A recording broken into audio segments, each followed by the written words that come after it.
الشركة اللي عملت أجمد كاميرا موبايل في العالم عملت الموبايل ده، وهو الفيفو Y19s Pro. موبايل اسمه برو، بس هل هو برو ولا لا؟ فيفو نزلت الموبايل ده في الفئة الاقتصادية، لكن هو بيديك أكتر قيمة مقابل السعر. ده أقوى موبايل أقدر أرشحه لك. الموبايل ده وموبايل تاني هنزل له فيديو على طول. خلينا نتكلم أول عن الفيفو 19 برو. شاشة بسطوع 1000 نتس في الفئة الاقتصادية. التصميم بتاعه أنيق، والظهر بتاعه لامع ومصنفر، كيرفات راوندد وفلات من الجناب، بيديك ماسكة موبايل أغلى من ثمنه. وزن الموبايل بيجي 200 جرام، والثيكنس بتاعه السمك بتاعه 8.1، مقاوم لطرطشة المية والغبار بمعيارية IP64. وفي معايير جامدة جدا بتاعت الميليتري، الميل STD 810H، معيار جيش حلو جدا للصدمات عشان لو وقع منك. الشاشة بتيجي LCD HD بلس، وريفرش ريت 90 هرتز. وفي حاجة اسمها HMB رين لاند لحماية العين، دي برضه حاجة كويسة جدا موجودة في الموبايل ده. والسطوع بتاعه كويس جدا 1000 نتس. المعالج هنا بيجي بيونيسوك T612، ده معالج جديد مش معروف قوي، لكن بيقضي لك الغرض بتاعه. 12 نانومتر، والاستهلاك بتاعه كويس، مع بطاريه عملاقه 6000 ملي امب. والمعالج دوت اوكتا كور 8 نواه، والجي بي يو بيجي بمالي G57. النسخه اللي معايا هنا هي 6 جيجا بايت رام و256 انترنال ستورج.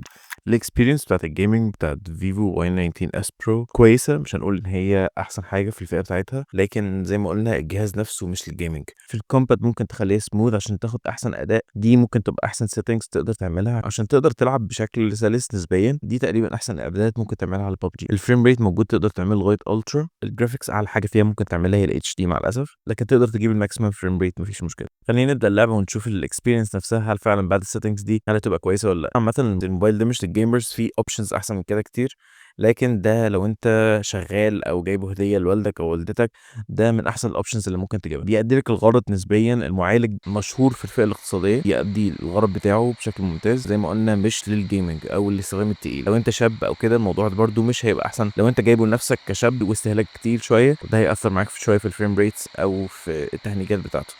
هتاخد بالك ان مفيش تهنيجات نسبيا، او في تقطيعات خفيفه جدا، بس ده طبيعي جدا لان البروسيسور مش قوي قوي.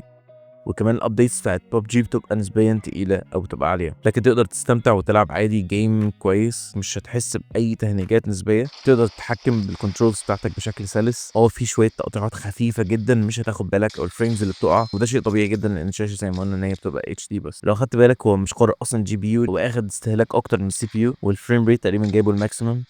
كان هيدس بالعربيه دلوقتي بس جابه اهو، جابه حلو. طولت طبعا فترة الجيم شوية عشان تقدر تشوف تقطيعات كاملة بعد جيم كامل من ببجي، هل البروسيسور هيكفيك انت كاستخدامك الشخصي ولا لا. ودي تقريبا كل حاجة عن الجيم بتاعنا، وده طبعا كله بيتهندل من 6 جيجا بايت رام والبروسيسور بتاع يونيسوك. الكاميرا الاساسيه بتيجي ب 50 ميجا بكسل. هنشوف دلوقتي التجربه بتاعتها فعلا كويسه ولا لا. في الفئه السعريه دي الاضاءه كويسه جدا في الصور بالنهار، وعدسه 0.08 ميجا بكسل عمليه اكتر للدب. الكاميرا الاماميه بتيجي ب 5 ميجا بكسل، فتحه عدسه f2.2. قولي رأيك تحت في الكومنتس. والميكروفون برضو هل كويس ولا لا؟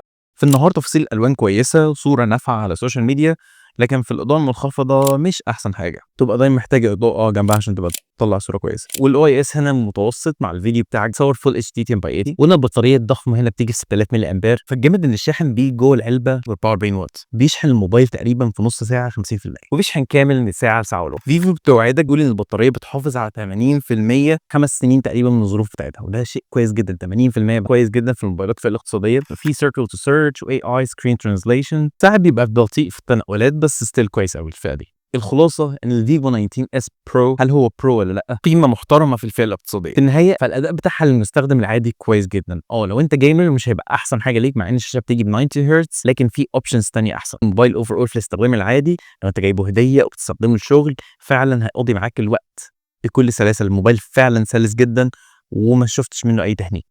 سلام.